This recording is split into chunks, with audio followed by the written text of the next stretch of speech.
Il existe quelque chose que la société moderne t'a appris à confondre avec la force. Elle t'a appris que celui qui parle le plus haut est le plus influent, que celui qui répond le plus vite est le plus intelligent, que celui qui occupe le plus d'espace mérite le plus de respect. Mais cette croyance est l'une des illusions les plus répandues et les plus coûteuses de notre époque. Il existe une question que presque personne ne se pose vraiment. Pourquoi certaines personnes entrent dans une pièce et changent immédiatement l'atmosphère, sans dire un seul mot? Tu les as déjà observées. Elles ne cherchent pas à s'imposer. Elles ne parlent pas pour remplir le silence. Et pourtant, quelque chose en elles attire l'attention, commande le respect et génère une forme d'influence que les mots seuls ne peuvent pas produire. Ce n'est pas de la chance, ce n'est pas non plus un don réservé à quelques-uns. C'est le résultat d'un processus intérieur profond, que Carl Jung aurait reconnu immédiatement. Et aujourd'hui, je vais t'emmener à l'intérieur de ce processus. Parce que comprendre d'où vient cette présence silencieuse, c'est commencer à la construire toi-même. Commence par imaginer deux hommes dans une même salle de réunion. Le premier parle souvent. Il comble chaque silence, défend chaque idée, réagit à chaque regard. Il donne l'impression d'être partout à la fois. Le second parle rarement. Quand il intervient, ses mots sont peu nombreux mais précis.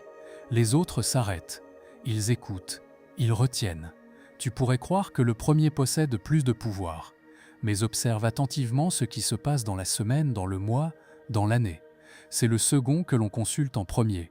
C'est lui dont l'opinion pèse. C'est lui que l'on respecte. Pourquoi? Parce que Jung avait compris quelque chose d'essentiel sur la psyché humaine.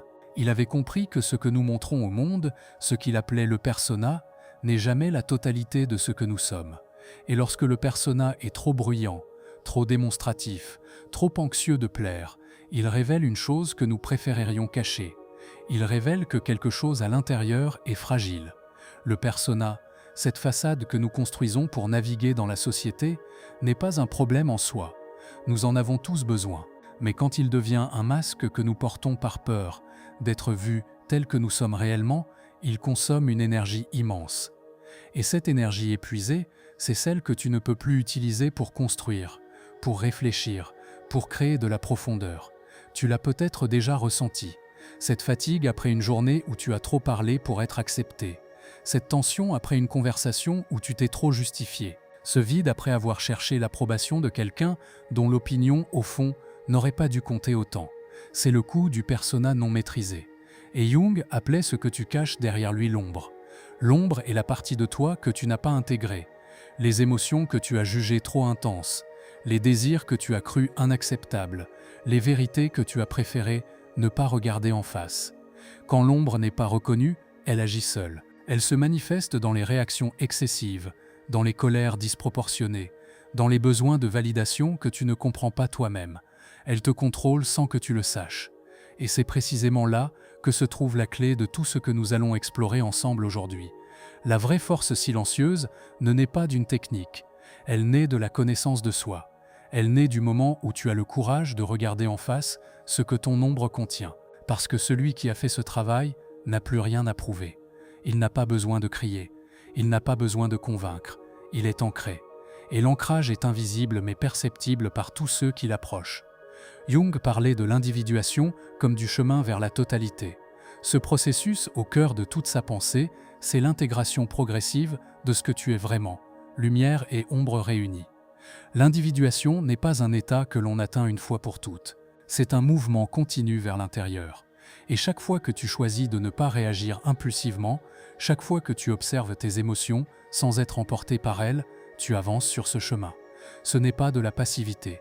C'est l'une des formes les plus exigeantes de la conscience. Si ce type de contenu résonne avec toi, si l'idée d'explorer ta psyché pour construire une présence plus solide t'intéresse, abonne-toi à cette chaîne. Chaque semaine, nous allons plus loin dans la compréhension de ce que Jung a découvert sur la nature humaine.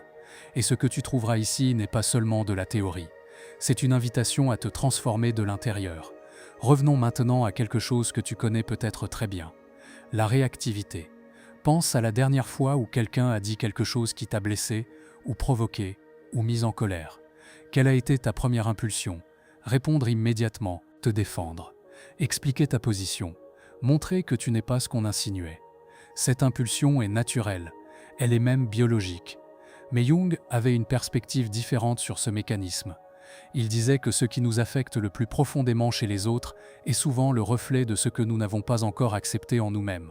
Quand une critique te blesse au point que tu ressens le besoin urgent de te justifier, il vaut la peine de se demander pourquoi cette critique touche quelque chose d'aussi sensible. Parce que l'homme ou la femme qui a réellement intégré son ombre, celui qui a regardé en face ses doutes et ses zones d'obscurité, n'est plus menacé par les opinions extérieures. Non pas parce qu'il est indifférent, mais parce qu'il est entier. Et quelqu'un d'entier n'a pas besoin de se défendre contre des fragments. C'est cette intériorité que les autres perçoivent comme du calme. Mais ce calme n'est pas de la froideur. Il est le résultat d'une profondeur que peu de gens ont eu le courage de construire. Il y a une image que Jung utilisait souvent pour parler de l'inconscient, celle de l'eau. Ce que tu montres au monde est la surface. Ce qui te gouverne réellement est ce qui se trouve en dessous. La majorité des gens vivent sur la surface. Ils réagissent aux vagues. Ils sont agités par les tempêtes. Ils s'épuisent à maintenir une apparence pendant que les courants profonds les emportent dans des directions qu'ils ne choisissent pas. Mais certains apprennent à plonger. Ils explorent ce qui se trouve sous la surface. Et cette exploration les transforme. Elle les rend moins perméables aux provocations extérieures, parce qu'ils ont compris que l'agitation vient rarement de l'extérieur. Elle vient de l'intérieur non résolu. Le silence que ces personnes habitent n'est pas un silence vide, c'est un silence plein. C'est le silence de quelqu'un qui a suffisamment exploré son monde intérieur, pour ne plus avoir besoin que le monde extérieur lui confirme qui il est. Et dans ce monde où chaque jour on t'invite à réagir plus vite, à publier, à commenter, à prendre position sur tout, cette capacité à rester dans ton propre centre est devenue extraordinairement rare. Et ce qui est rare est puissant. Il existe un paradoxe psychologique que peu de gens reconnaissent. Plus tu cherches à contrôler la perception que les autres ont de toi, moins tu la contrôles réellement. Plus tu expliques, plus tu justifies, plus tu te défends, plus tu confirmes à l'autre qu'il a le pouvoir de te déstabiliser. Et plus tu restes dans ta propre cohérence, sans chercher à convaincre, plus la présence que tu dégages est magnétique. Ce n'est pas une manipulation, c'est une conséquence naturelle de l'alignement intérieur. Quand ce que tu penses, ce que tu ressens et ce que tu fais sont cohérents, tu n'as pas besoin de te justifier, tu n'as pas besoin de te vendre, tu existes simplement. Et cette existence simple, dans un monde de performance constante, a un effet dévastateur sur ceux qui cherchent à te provoquer ou à te tester, parce qu'ils s'attendent à une réaction, et quand ils n'en obtiennent pas, quelque chose se renverse. La dynamique change, le pouvoir se redistribue, silencieusement. Jung croyait profondément que la transformation psychologique véritable ne pouvait pas rester invisible dans la vie d'une personne. Elle se manifeste dans sa posture, dans sa voix, dans la qualité de son attention. Elle se manifeste dans la façon dont il écoute, dont il choisit ses mots, dont il occupe l'espace. Ce n'est pas quelque chose que l'on peut simuler durablement, parce que le corps sait, les autres sentent. Et c'est pour cette raison que les personnes ayant fait le travail d'individuation n'ont pas besoin de se construire une image. Elles en émanent une naturellement. Il y a une dernière chose que je veux explorer avec toi avant de conclure. La relation entre le silence et la conscience symbolique.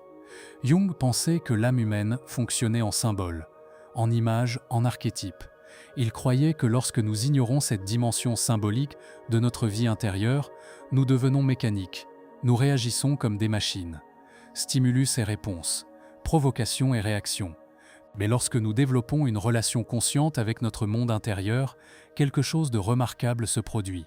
Nous commençons à voir les schémas.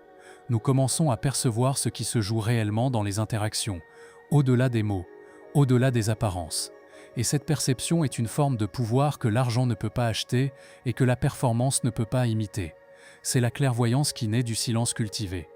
Alors voici ce que je t'invite à considérer aujourd'hui, pas comme une technique, mais comme une question honnête à te poser. Quelles sont les situations dans ta vie où tu réagis de façon disproportionnée? Quelles sont les critiques qui te blessent le plus profondément? Quels sont les silences que tu ne supportes pas? Ces points sensibles sont des portes, pas des faiblesses à cacher, des portes vers ce que ton ombre contient encore. Et chaque fois que tu as le courage de pousser une de ces portes, plutôt que de réagir, tu avances sur le chemin de l'individuation. Tu deviens un peu moins contrôlé par tes automatismes, un peu plus libre, un peu plus entier. Il y a quelque chose que Jung répétait dans ses travaux les plus profonds. Il disait que la rencontre avec soi-même est parmi les choses les plus difficiles que l'homme puisse accomplir, parce qu'elle exige une honnêteté que la plupart préfèrent éviter. Elle exige de regarder en face non seulement ce que tu aimes en toi, mais aussi ce que tu as longtemps refusé d'accepter. Tes peurs les plus anciennes, tes schémas les plus répétitifs, tes réactions les plus automatiques. Mais Jung ajoutait quelque chose d'essentiel. Il disait que ceux qui acceptent ce voyage vers l'intérieur deviennent progressivement imperméables à ce que le monde extérieur cherche à leur imposer. Non pas parce qu'ils deviennent insensibles, mais parce qu'ils ont développé un centre de gravité intérieur si solide que rien ne peut les déplacer de qui ils sont vraiment. C'est cette solidité que tu perçois chez les personnes qui ont une présence naturelle sans effort apparent. Ce n'est pas de l'arrogance, ce n'est pas de la froideur. C'est simplement quelqu'un qui n'a plus besoin que le monde valide son existence. Le vrai pouvoir silencieux ne vient pas d'une décision de parler moins. Il vient d'une transformation intérieure qui rend les mots moins nécessaires. Parce que tu n'as plus besoin de te prouver à toi-même à travers les yeux des autres. Tu es simplement là, présent, ancré, conscient. Et cette conscience, Jung en était convaincu, est la chose la plus rare et la plus précieuse que l'être humain puisse développer. Si quelque chose dans ce que tu as entendu aujourd'hui a trouvé un écho en toi, je t'invite à partager dans les commentaires ce qui a résonné le plus. Quel est le moment de ta vie où tu as senti que le silence était plus fort que n'importe quel mot?